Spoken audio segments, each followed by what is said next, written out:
I am the Tofu Golem. Please enjoy the video. You start by preparing the essentials.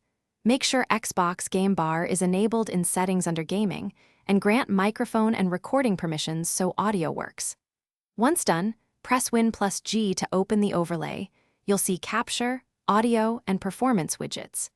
Make sure the microphone icon is enabled if you need narration, and set system audio levels to avoid clipping. This initial step gets your inputs and permissions right so recordings are complete and synced from the outset. You begin the actual capture by focusing on what you'll record: an app, a window, or the full screen. Open the capture widget and hit record, or use the shortcut Win+Alt+R to start and stop quickly. This minimizes interruptions. Make sure to toggle the mic if you'll narrate live, and monitor levels in the audio widget so system sound and mic don't compete. If you need smoother video, change frame rate and quality settings first. That's why you set them now, before long takes. You finish by stopping the recording with Win+Alt+R. Game Bar saves clips automatically to videos /captures, so you won't lose work.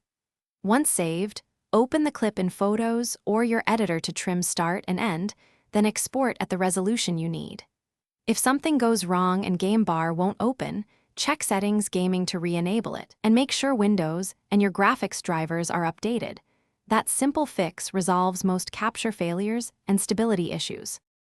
Thanks for watching. Consider subscribing if we helped you today.